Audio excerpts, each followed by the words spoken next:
هذا إلى قيام يوم الدين. أما بعد فقد قال الله تبارك وتعالى وتقدس: بسم الله الرحمن الرحيم. فمن حاجك فيه بعد ما جاءك من العلم فقل تعالوا ندع أبناءنا وأبناءكم وأنفسنا وأنفسكم ونساءنا ونساءكم وأنفسنا وأنفسكم ثم نبتهل فنجعل لعنة الله على الكاذبين. صدق الله العلي العظيم. اللهم صل على محمد. Brothers and sisters, Assalamu alaikum wa rahmatullahi wa barakatuh. Congratulations and tabrikat on this great occasion of Eid al-Mubahela. May Allah bless all of us on this occasion, and may Allah grant ma'rifat and iman on this special occasion.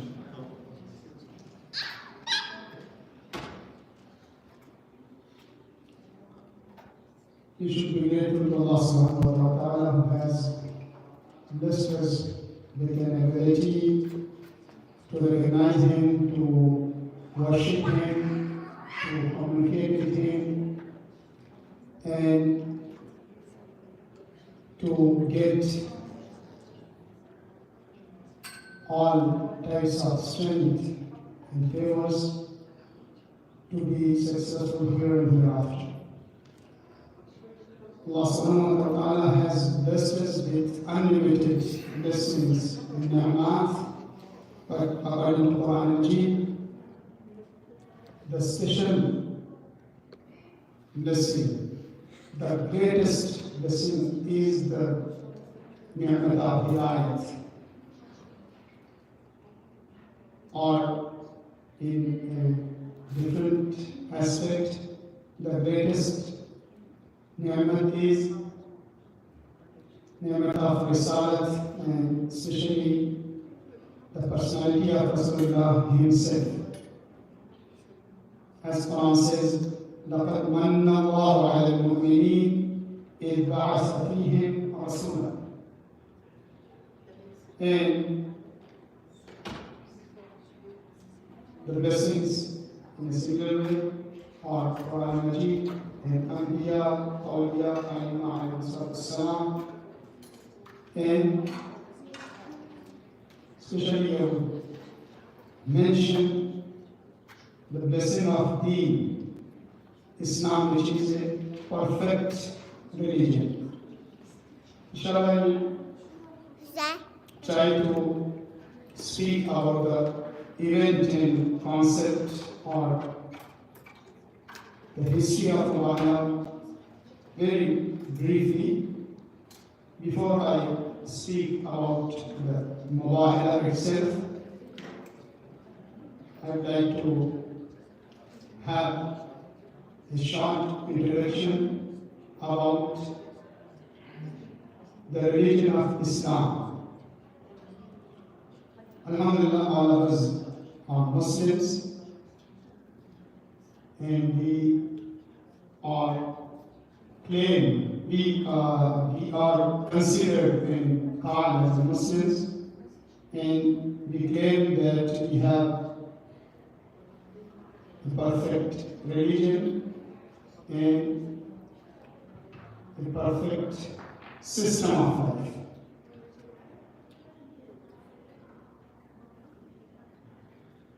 Islam is a perfect religion. I hope inshallah brothers and sisters will pay attention, and I will try to make my speech not too long, not too lengthy. Islam is a perfect or complete religion. Deenul Kamil. So this Deen Kamil, perfect religion, we can think about different aspects of this perfectness. Islam is Deen al-Rahmah, a religion of mercy.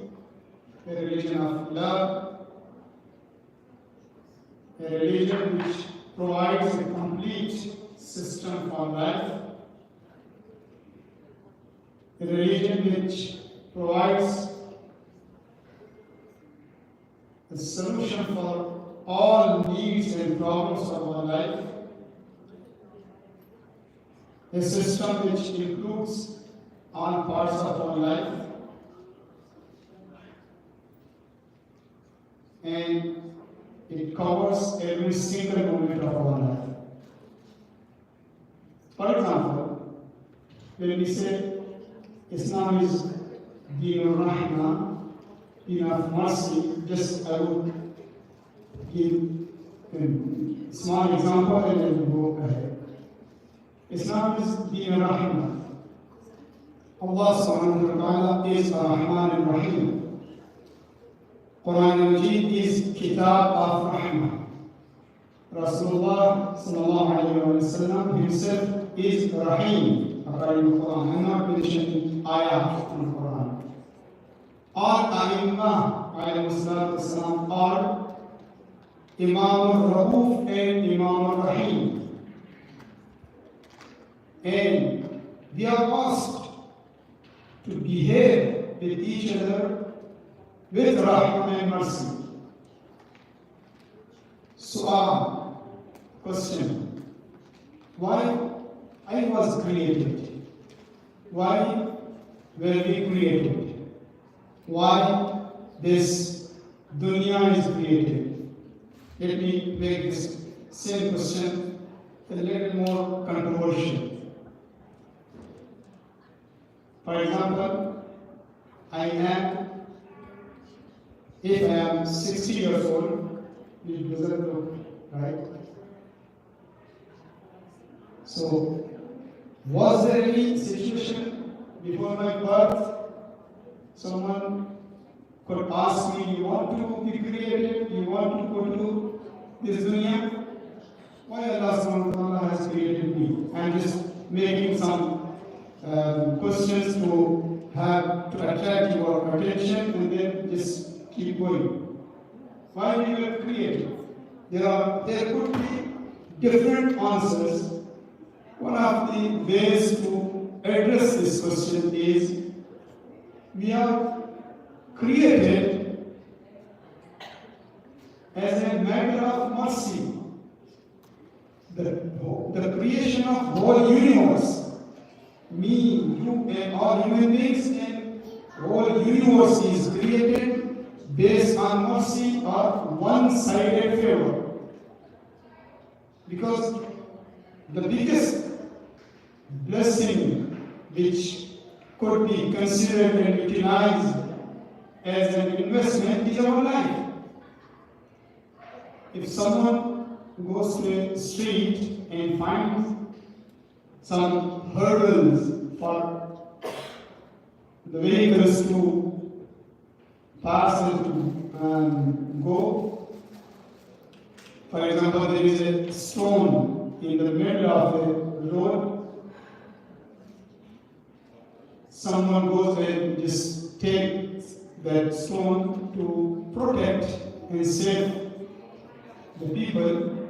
No one can go and sue that person, why did you do that job? In many occasions, everywhere, many types of kindness and goodness can be done without any expectation. So first of all, we are created and we are blessed with this valuable asset of our life. It was not our right. It was not two-way transaction. I did something and I deserve to be created. So this is one way favor and blessing. So just, I know there are many other points to discuss here. One way of addressing this question. So this world is created based on rahmah And Allah subhanahu wa ta'ala runs this universe with His mercy. خلقه على سبيل الرحمة. And the nizam of this universe is getting run with mercy of Allah. Still I am in my introductory part, but the second part hopefully will not be the lengthy part. Other point, Islam, our religion is a religion of muhabba and love. Allah subhanahu wa ta'ala is merciful. He loves all human beings, all of His creations. And muhabbat is asasud deen, the foundation of deen. Let me mention one of famous stories. It is a very short story which has short hadith. One day Rasulullah was preparing to go with his companions to some battlefield. He was trying to go with his horse or camel. In the meantime, one person came from far place. Apparently, he was not a person who belonged to the Medina. He came to Rasulullah, there was a gathering, people were there. He came forward and they reached Rasulullah and he says salam to Rasulullah and he asked a question from Rasulullah. Ya Rasulullah, I have a question. That time, Rasulullah says, okay, what's the question? He asked very important question. It could be my question and your question. Looks very simple, but it is very important. He asks, Ya Rasulullah, Mata as-sa'ah? When will be the day of judgment? Qiyamah, when Qiyamah will be happening?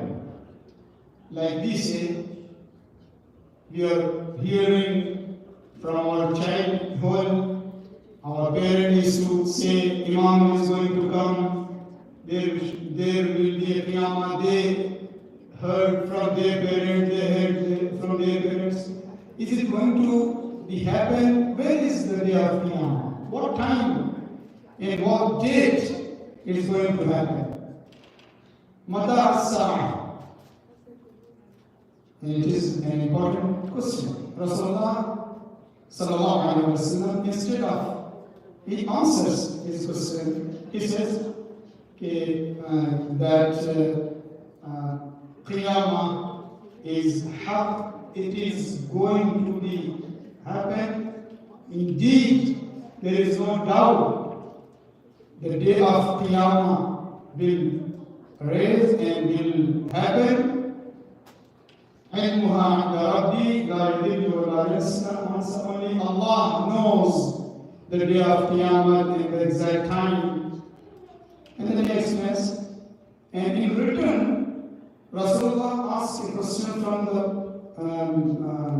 questioning person, the person who seeks to ask a question from Rasulullah. Rasulullah says, it is not important that when the day of Qiyamah is going to be happen. Rasulullah asks, Ama a'adatta lis-sa'ah? It is an important point that are you prepared for the day of judgment? Qiyamah is indeed, without any doubt, going to happen. But the important issue is, are you prepared and ready for the day of Qiyamah? And there are a lot of lessons here. Man mata faqad qamat qiyamah. No, it doesn't matter the Qiyamah will come. Because we have just one time opportunity. We have to make ourselves prepared for the day of judgment. Okay. When Rasulullah asks a question, he replies, Ya Rasulullah, when it comes to the issue of preparation, I'm not claiming that I'm really prepared that much. I try to fulfill my obligations. I try to do what is possible for me, but I don't have that much trust in my actions and in my efforts. And then he said, but Ya Rasulullah, it is narrated, all of companions of Rasulullah were listening to this conversation. And then he says, other than my actions and activities and efforts, I have some special assets, sarmaya, investment. I have something special. Rasulullah asked, what is that asset that you have? He says, Ya Rasulullah, I love you. أحبك يا رسول الله. I have your muhabbat shadid. I love you really. I have the asset of your love. Then Rasulullah replies, Al-mar'u, no worries for you, Al-mar'u ma'man ahab. The status, the hashr, the end in the place of a person is with those or with whom he loves. So, if we love Rasulullah Ahlul Bayt, if we have muhabbat of Allah in His special messengers and awliya, indeed we will be treated and we will get the result of our life according to this muhabbat.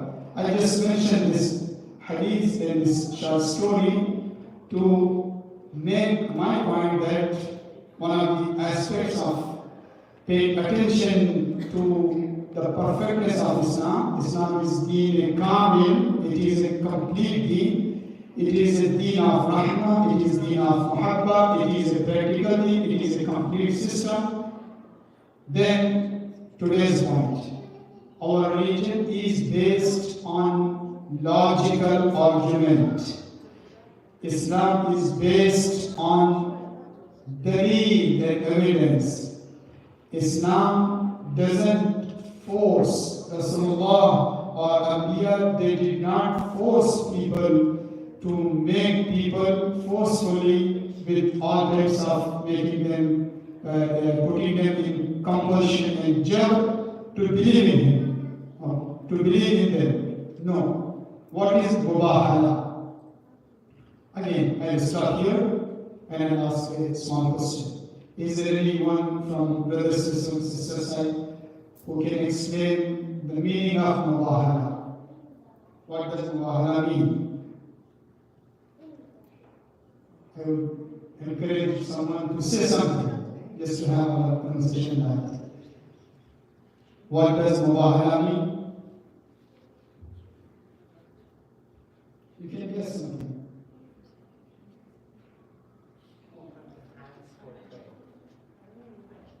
Open your hands to pray. Okay.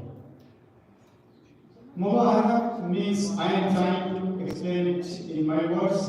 It could be not a perfect explanation, but I am trying to give a mafhum, some understanding of the concept of Mubahara.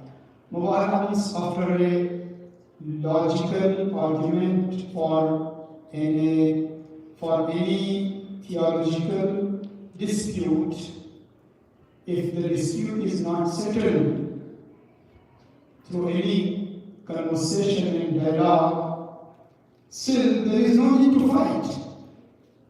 These issues are very relevant these days. Today, what is happening in the world, what is happening in different parts of the world. It is said there is a conflict of civilizations. There are fight between civilizations. There is no need to fight. After all arguments and logical and wisdomful debates, if matter is not settled, in those conversations, then two parties of dispute, they come out, they pray and call Allah's curse upon the layers of one of those groups who have dispute, asking adab upon the layers and Qadirin. This is Mobahela, asking for punishment here in this dunya for batil between two groups who have dispute. So Mobahela was done in last year of Rasulullah's life after Hajjatul Wada. If I go in depth, it will take much time. I hope and I believe many of brothers and sisters, all of you are aware. I'm just trying to remind some small points from the history. Rasulullah started inviting people. He used to send delegations. He used to write letters to different communities, to different groups, and different groups and their delegations used to visit Rasulullah. So a delegation of Nasara, Najran, and Christians of the Najran, they visited Rasulullah, and there are a lot of some sideline talks and things. And then when the event of that discussion was established, they asked Rasulullah about Nabi Isa. What is your point of view about Nabi Isa? I am saying Nabi Isa, not their words. And then Rasulullah praised Nabi Isa, and he referred to his prophethood and his greatness, everything. When Rasulullah praised and talked about the status of Isa alayhi salam, then they asked a question. What is your opinion about his father? Who was his father? So this question was not just a question. This question was a statement. By asking Rasulullah who was the father of Isa alayhi salam, it means if you believe and you claim, you agree the greatness of Isa, and then if he was born without a father, that means God should be his father, for example. I'm using very simple language as I could. Then the Wahy was revealed. Rasulullah said, according to this ayat of the Quran, Inna masala Isa indallahi kamasali Adam. This is very basic, common sense based logic in Dalil. Let me just make a short point. Quran Hadith has layers of meanings and tafasil. There are bawatin, different bawatin of Quran. Again, it doesn't mean you cannot take lessons and learn things from Quran. All people, they can learn from their surface level of their understanding. So, Inna masala Isa indallahi kamasali Adam. Mithal, an example of Isa before Allah is the example of Nabi Adam. If Allah has power to create Nabi Adam and Hawa without both parents, without father and mother, then He is, Allah is capable of creating a person without a father. You should not, must not limit the Allah's power. If He decides, He can create. So the Dalil was complete. Still, they did not agree. Then, ayat was revealed, فَمَنْ حَاجَّكَ فِي مِنْ بَعْدِ مَا جَاءَكَ مِنَ الْعِلْمِ. O Prophet, O Messenger, if anyone argues with you after the knowledge that has come to you, then say to them, let us call our sons and your sons, our women and your women, our souls and your souls. ثم نبتهل. Let us do Mobahela. Let us go and call Allah's mercy, Allah's curse upon the liars. The day was fixed. It is one of the important events of Islamic history, unfortunately, because the event of Mobahela was mahsus.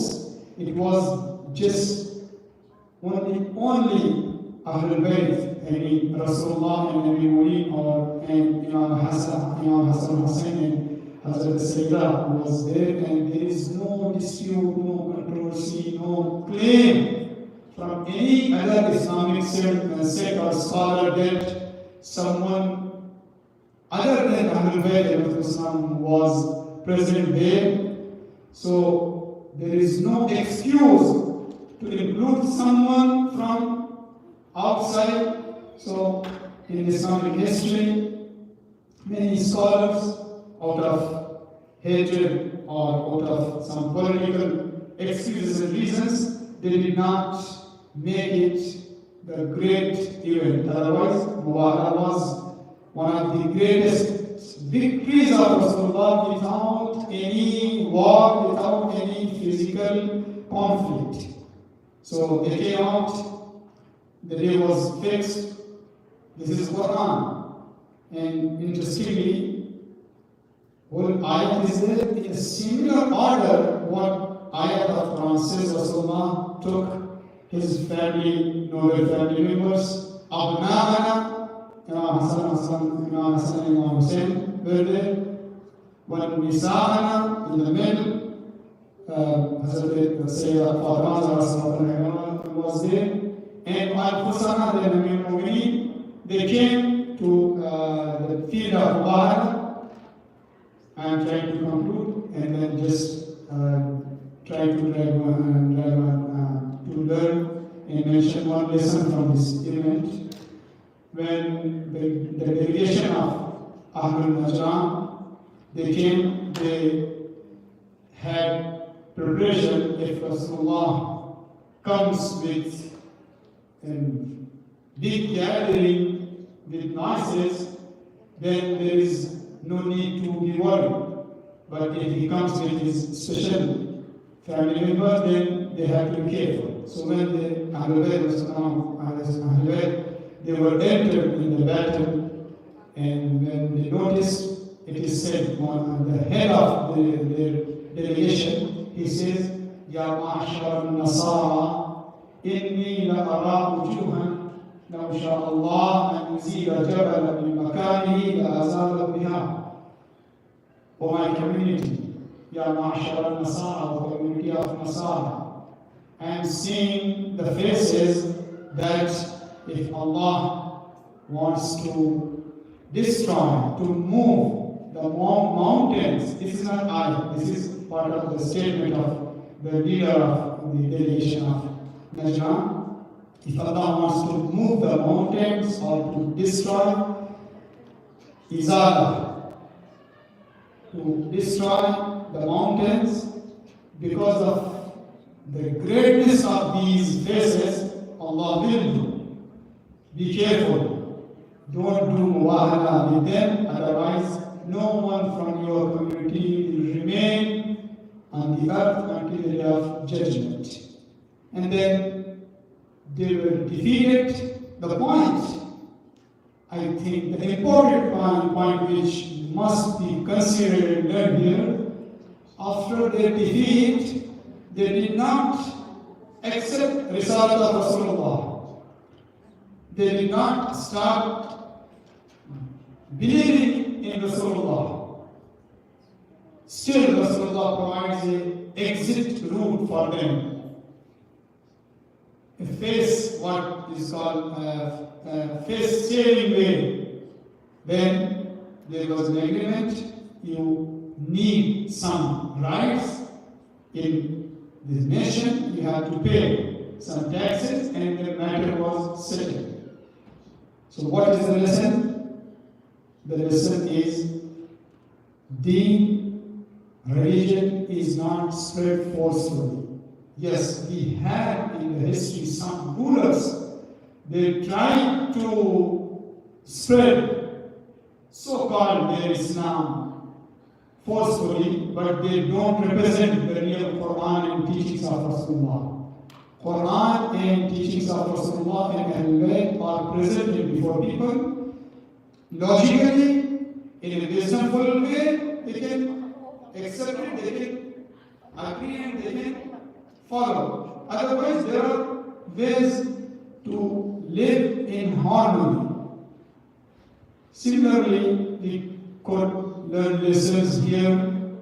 We have to make always rooms and flexibilities to settle our matters, our community matters, our family issues, our personal issues by dialogue, by conversation in a logical way, with the evidence and proofs.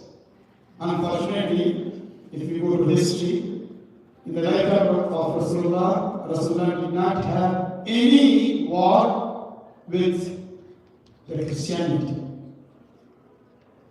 Rasulullah had just only conflict, and that was the ideological dispute which is called Mobahela. And generally, Western scholars, many of them, they claim Islam was spread forcefully. Rasulullah used force to spread his mission, which is not true. Let me conclude.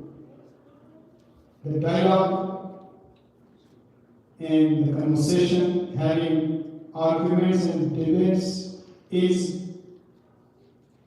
based on human common sense and human beings' logic. Even in the history, sometimes there were different types of problems. Even in a time which is considered as an uncivilized time, there were some principles to respect the treaties and agreements. Try to maintain trust. Don't kill the representative of the enemy if he is busy talking with you. If you make an agreement, try to fulfill your promise, even your agreement is with your enemy. What we notice these days in this world, I'm not here to go in a political discussion of the current issues, but so-called civilized world, there is no trust remaining in this one, which is in an edge of a huge type of war, or what people would say third world war, what is called and considered. And speaking on and telling all these points based on common sense of human beings, this is so-called an advanced type of modern uncivilization and Jahiliyyah, what Quran says, where only power speaks, what is called the law of jungle. It is worse than the law of jungle to oppress the weaker one and to destroy all values, all rules, regulations, systems which is made of you. In last century, what was happening in First World War, Second World War, until today, the values, organizations, the rules, regulations, international one that was made, everything is falling down day by day, one by one.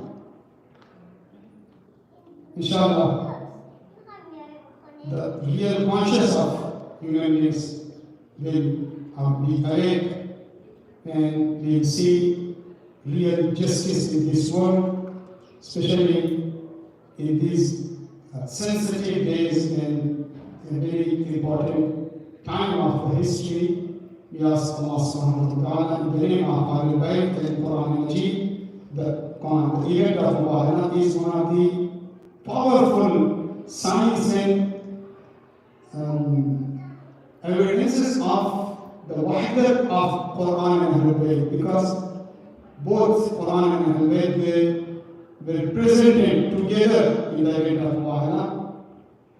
Inshallah, this world will see a good time, good day, full of justice, and the real slogan of time. If you go to our hadith, his real slogan is not his leadership or even Tawheed. Yes, Tawheed is there, everything is for Tawheed, but he will come with the slogan of justice, and he will fulfill this art. He is going to come and to provide the complete justice as it was described completely. ملأت كما ملأت ظلما كما ملأت ظلما ويملأ الأرض من العدل كما ملأت ظلما وجورا. Imam will provide the complete justice as it was filled with complete injustice. So this is a time, and we have to think, work, move towards this concept. Inshallah, the near future, today, future, near future will be bright, and inshallah full of justice. Let us recite 5 times Sa'i Karima for protection of holy shrines, all mu'mineen and believers, especially and all human beings who are suffering hardships, who are oppressed, especially for the protections of ulama, maraji, our scholars, and all mu'mineen. Let us recite 5 times Sa'i Karima. Bismillahir Rahmanir Rahim. Amma yujibu al-mudtarra idha da'ahu wa yakshifu as-su'. Amma yujibu al-mudtarra idha da'ahu wa yakshifu as-su'. أما يجيب المضطر إذا دعاه ويكشف السوء. أما يجيب المضطر إذا دعاه ويكشف السوء. أما يجيب المضطر إذا دعاه ويكشف السوء. اللهم صل على محمد وعلى آل محمد. السلام عليكم ورحمة الله وبركاته.